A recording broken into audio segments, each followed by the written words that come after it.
This industry is cyclical. We've gotten to the point where security has now been broken up into, let me go find a specific issue and build a specific tool for it. And I think we are going to see a dramatic shift in this entire industry because what does the actual day-to-day look like for a mid-market CISO? it's really an interesting balance between hands-on and executive. So you're doing a lot of strategic planning, but you are also getting your hands dirty. You're in there actually configuring systems, building them out, starting projects off, and then turning them over. What about some of the invisible work that CISOs do more on the operational side? I think a lot of CISOs find that they have to do a lot of paperwork on the back end of this administrivia of fixing things. What was your honest first reaction when you heard about Axari? I was really excited because when you look at EA and PM, I'm not a project manager. I can do it, I just hate it because while I'm doing all of that, I know all of the other things that aren't getting done. And being able to have an agent that can come in and following the PM rules and helping me, keep me in boundaries, I think is phenomenal. Same with an EA. Do you think there is this lack of an operational layer to run security? When you start to take the concept of a agentic CISO for a company that the CISO can come in and influence, now you have a consistent base to move from. So when the next CISO comes in, it's like I have a digital record of everything and the rationale behind it. What would be the ultimate goal for this? Now you've got an operational security layer that talks to each other in an agentic manner and manages security well. Is the central element of this a security program? Not necessarily a security program, but a risk program.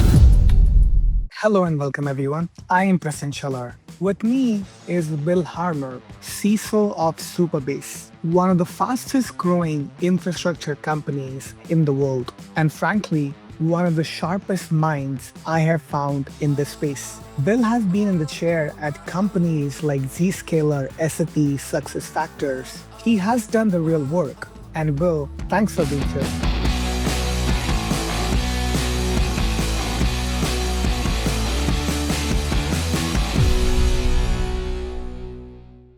You've been a CISO in small startups, large enterprises, hyper-growth companies. What does the actual day-to-day look like for a mid-market CISO?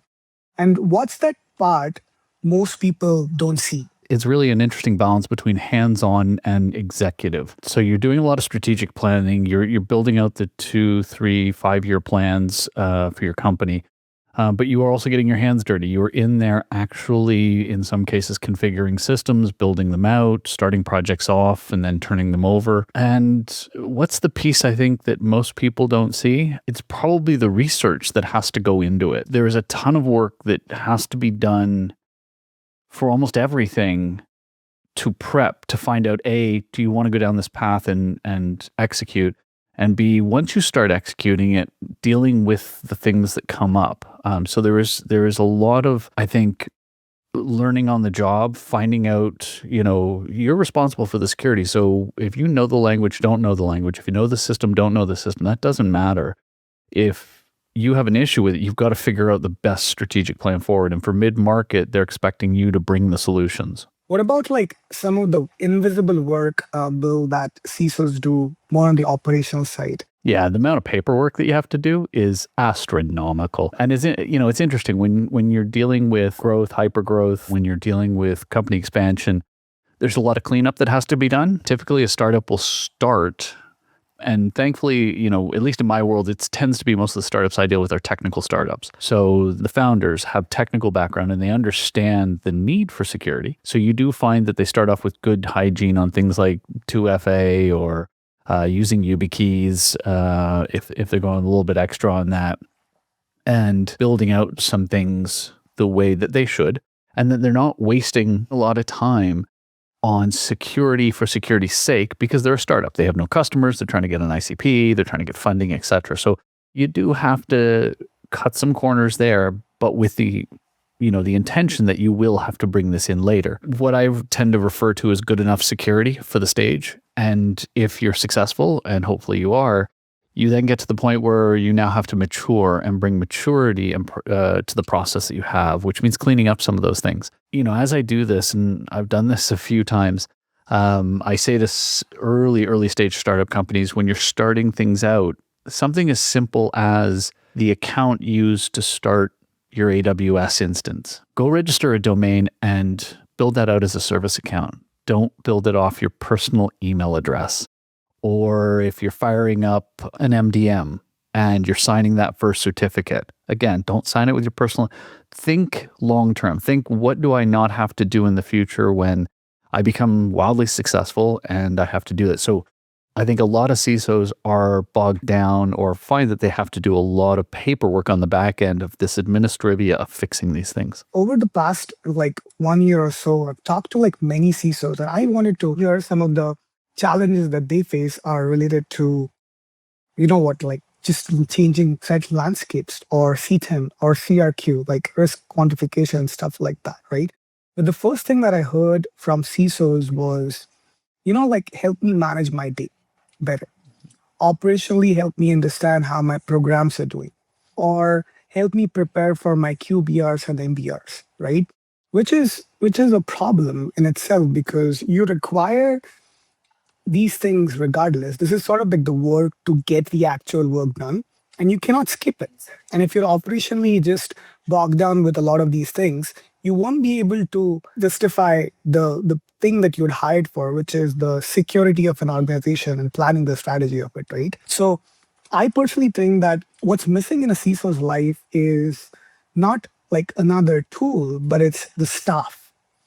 And when CISOs, especially in the mid-market, that are bogged down with work, with no operational support, no admin support, no PM support, no GRC management support, in that case, you're often just spending 15, 16 hours a day and getting burnt out with it, right?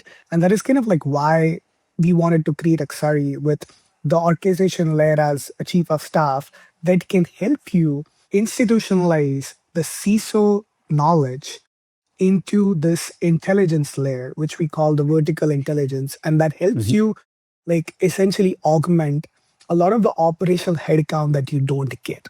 Yeah. Starting with 100%. all of the AI workers that you can create, right? So what's your take on that specifically? Do you think, what was your honest first reaction when you heard about Axari and how it can grow from here? I was really excited because when you look at EA and PM, those two, chief of staff as well, but PM, I'm not a project manager. I am a horrible project manager. I'm an ideas guy. I come up with great ideas. I sketch out plans, and I have the ability to, I think laterally and build a very broad spectrum plan. But the minutia and the day-to-day of running a project and, collecting and, going through issues hit milestones hit pieces. That's not me. It's not my forte. I can do it. I just hate it. And I really tend to avoid it because I find it very slow, because while I'm doing all of that, I know all of the other things that aren't getting done. So I tend to be a little bit more tactical, and being able to have an agent that can come in, short of hiring a PM, turning on a digital PM and following the PM rules and helping me, keep me in boundaries, keep me in guidelines as I come up with my great ideas, etc. I think is phenomenal. Same with an EA. Managing my calendar is a part-time job, just for me alone. Not only because, I've got my day-to-day with Supabase, but I also have Kill Switch. And when you've been in the industry this long, you get hit with a lot of stuff. Managing my contacts and my network and outreach, that is a part-time job as well. Being able to automate some of that pieces, so I do stay in contact with people, that they do understand where I am. They can get time on my calendar that is meaningful, as opposed to finding an empty slot, sticking it in, and knowing that I've just put in a 10-hour day, I'm not going to be as attentive to them, and that's not fair to them as well, right? So being able to find those right places where things can slide in, and also, quite frankly, buffering calendar, because I think one of the greatest problems I see is people book meetings, and if I'm not aware enough to go back in and book, say, 30 minutes before that for travel time so I can get somewhere, I end up back to back, which means I'm either leaving early and doing a meeting remote that I shouldn't have been, or I'm having to reschedule the one that was buffered up against the existing one. Still can't believe nobody's figured that one out. If you look at the traditional problems that CISOs have always faced are the fragmentation that's happening in security. There's just too many tools out there, a lot of teams and processes and things like that. when this particular problem comes into play, and you have to deal with your existing systems as well, and then create the actual strategy you want to on top of it, is just a lot of work altogether in different verticals, right? So, do you think there is this lack of an operational layer to run security? For instance, like giving the knowledge that exists in CISO's head right now, or your security employees that are out there in their head right now, which is a lot of tribal knowledge that can come out as intelligence and that can help run security as an operational layer from just the tactical bit that we talked about to remove like also some of the augmentation that is required for creating strategy, right? Do you think that is how security needs like an operating system or a layer that can manage some of this? Yeah, I absolutely think so. Like, I mean, I'm a firm believer in working myself out of a job. And the truth is, when I am acting as a CISO for a company, I'm CISO for company A, and I do that for a couple of years. And then I decide I want to change a scenery, I'm going to pick up and move, whatever the rationale is. And I leave. And they take my resume and they say, okay, here's all the skills Bill had. Let's go hire another Bill.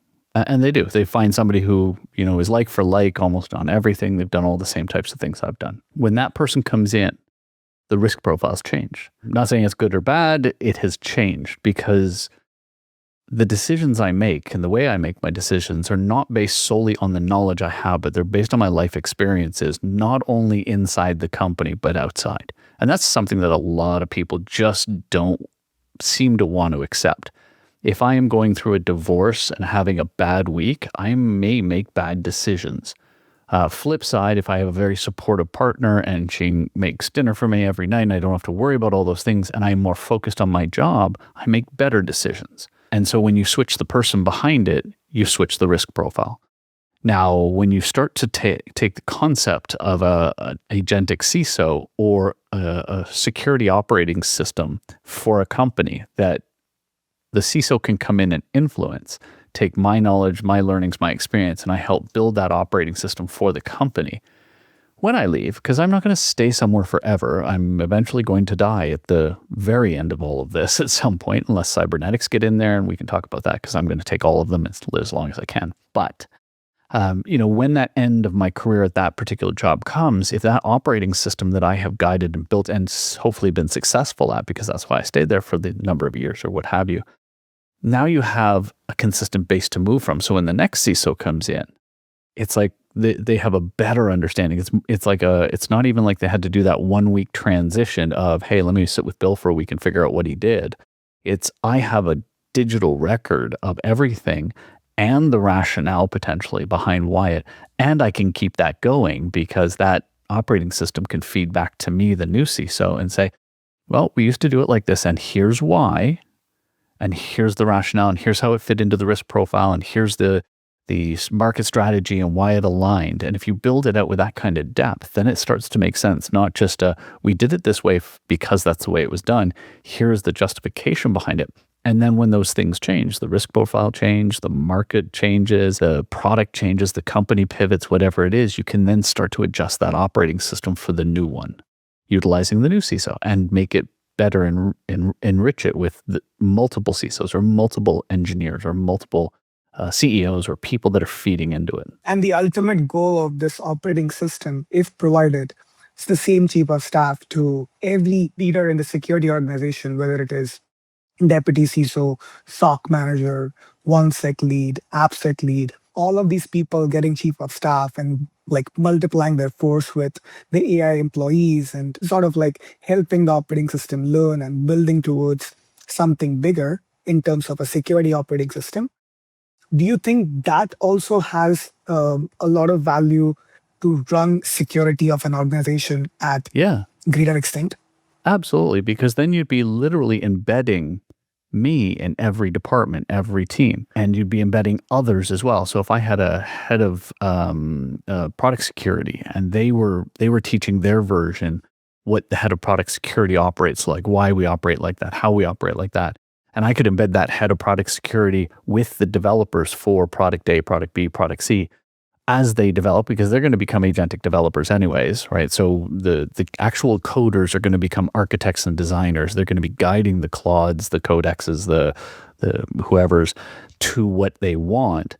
And then it's conversing with the agentic security view of this, not only from a CISO's perspective at a company level, understanding risk and application of that risk to the business, but also from the product security person's guidance and understanding about product security, the business unit who's talking about the business workflow that has to go through, the pen testers that can tell you what real world actual security works and doesn't work.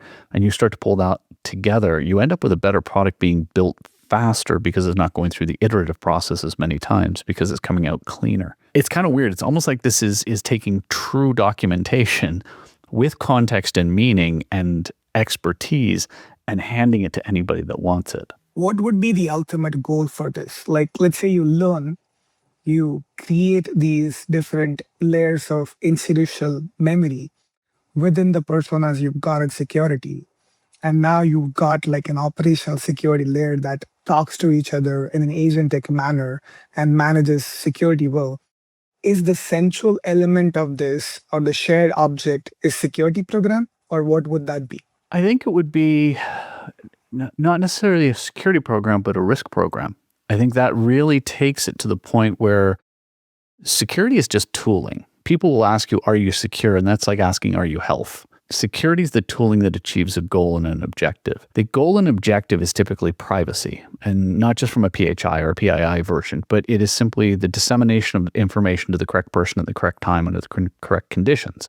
So that could be marketing plans, that could be financial documents, whatever it is. We're trying to protect them. We use security tools to protect them and then allow them to be utilized, seen, consumed, or understood at a particular time when it's appropriate. And all of that is summed up under risk. If it happens when it's not supposed to, that is a risk. And what is the risk of that happening? And then we take that down into the sort of the detailed actions. So if you end up with a security type operating system or a security focused operating system, you're building that risk profile through the company in every day-to-day action. And this is what we try to do today. We try to teach everyone, hey, don't click on that because that's a risky thing to click on. And when you're building code, don't use concatenated SQL statements because that can cause a risk to the database and you could have a SQL injection.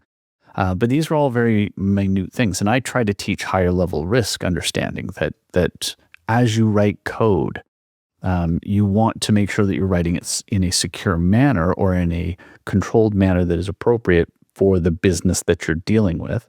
Try to get people to understand risk from that perspective. But I think that's a tough one because everybody is different. Some people understand risk, some people don't. Some people have different risk tolerances. And that is the really interesting one because the company is going to have a risk tolerance. And that is the interpretation of the risk scores. So you might look at a risk score that says 6, and I look at one that says 6. And to you, that is, let's go. Reins are off. We're nearly a 50-50, so yeehaw. And I look at it and go, oh, hell no. That is too high. I need that to be a 2. Even if we're in the same business, because we just interpret the score differently. So now we could build a centralized interpretation and understanding that could be conveyed to the agentic tools that are now executing. So now if you look at the whole operating system principle once again, you start with the CISO, you give them a chief of staff, you give them a force multiplier by creating different AI workers under the chief of staff. You start learning about the CISO, the way they operate, the way they prioritize, create OKRs, make decisions on a day-to-day basis. Same goes for giving the same set of access to all of your other security leaders, and you learn about every function of it, whether it is SOC, application security, vulnerability, and different types of verticals and teams that you've got. Now, all of this combined, they all get force multipliers. CISO gets a force multiplier, and they're all feeding in this set of information to risk or manage risk, right? Which sits in the middle, and everybody's feeding into it and doing their part of the work with their AI chief of staffs and their AI workers.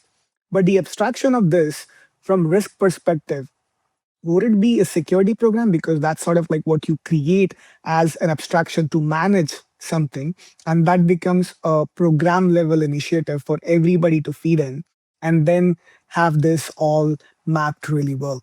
And it sort of See, becomes a system of record. yeah, well, what you've just described in that center is the CISO. That's our job. Our job is to know all of those verticals, to understand how the tooling works across the entire organization that we have built, to convey the risk to the consumers of those tools that build our organizations up, and be able to manage that. So literally, you're creating a CISO in that box, and then that's why I feel like once you have that, because it's not just my chief of staff doing the things that I do. That's a force multiplier. I get it. I'm so in awe of how powerful things like Codex and Claude Code are, and how they can take somebody who hasn't, like me, I haven't programmed in 25 years, maybe 24, but I'm back coding again because it can deal with the languages and the nuances. I was a horrible programmer. I used to write Perl, and I loved writing it as one giant line because I was lazy and I thought it was funny. You know, these systems now build in all the indentation and all the structure and all the comments that need to be in there, and I think it's phenomenal. So if I have a force multiplier for me, something that can help execute the things I need to do, my chief of staff, my EA, handle my day-to-days, that allows me to focus more on the business. But if you take all of those, if you start to put the chief of staffs for the pen testing team, for the product security team, for the SOC, for the audit team, et cetera, and bring those all together, you create a CISO. That's what we should be doing. That's our job. Our job is to coordinate all of these different things, to look at the future growth of the company, understand what we're doing today, what our future growth plans are, and how do we build security into those growth plans so that we maintain the risk level that we want to maintain. And that is what we call the vertical intelligence layer for security, right? Which is sort of like coming in together as a CISO. Yep. And then if the day comes when I leave and go on to another one and they bring another CISO in behind me, the CISO's still there. And now you're bringing in somebody who can listen and understand to what that operating system says, explains the history. You'd be able to query it and understand it and build on it and add their expertise to it and just make it that much better. Because when they leave, now you've got an operating system that has the benefit of the past two CISOs together. And I'm always assuming the company's been successful. And even if they're not successful, if they suddenly go in a direction where they're not successful, you could take that and use the learnings from it of here's where it went wrong. And was that a security thing, or did security not react to it, or could security have fixed it? Like, could the CISO have changed the direction of that company? That makes a lot of sense, Bill. Well, thank you so much for your perspective. I personally think that this is a natural evolution of Axari, of how we create the operating system. But do you think like this is where industry is also headed a little bit by consolidating tools from a security standpoint? Absolutely. We've gone through these waves. This industry is cyclical. It happens every time. And we have gotten to the point where security has now been broken up into, let me go find a specific issue and build a specific tool for it. And that's why, you look across the industry and there are just thousands of security tools out there. And the whole platform play is either the acquisition of or the building of like for like tools, and then you just go out and you buy a bunch of tools, you put them all together, and you become a platform if you built the infrastructure and the framework that sits below it. And I think we are going to see a dramatic shift in this entire industry, because if you build, and this was really interesting, I think if you were watching the stock market when Codex was announced, the stock market in security just tanked, even in industries that made no sense. But the concept is, if you write better code up front, you don't need security later on. It's not true. There's other pieces to it, and that's, I think, why the market reacted so violently. But I think as we get to that point where you can then start taking this CISO operating system and it's built into the development operating system that they built, because they're going to build one with all of the Claude Code and Codex and stuff, and they start talking together, that you're going to have things happening better, faster, and more uniquely understood. And then you're going to see these things built directly into the applications as well. So they will be running in operations monitoring. So SOC, like the whole concept of a SOC today of, dump a ton of alerts in front of a entry-level person and ask them to make a decision on the company's risk profile is just ludicrous.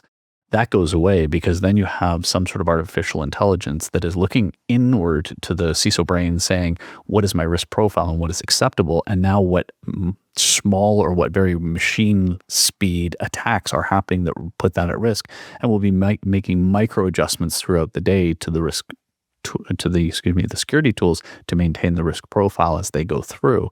That will all feed back into the other parts of the system to make sure that they are all up to date. Then they see, 35 instances of vulnerability A, that goes back into, at machine speed, into the programming brain that rewrites the code that then pushes it out and simply changes what is sitting in operations within minutes. That makes a lot of sense, Bill. Well, thank you so much for your time, Bill. And I'm really glad to have you on this journey with Axari as well as, and the overall evolution of like how we build this ultimate operating system, right? It's always a good initiative for security in itself. And I'm really glad that we got to talk about it. And I would love to build this with you as we go along. So thank you. Same you so here. much. I'm excited to see where this goes. I'm very much enjoying the interactions I have now, and I can just see the potential. Bill, this is exactly why I wanted you on.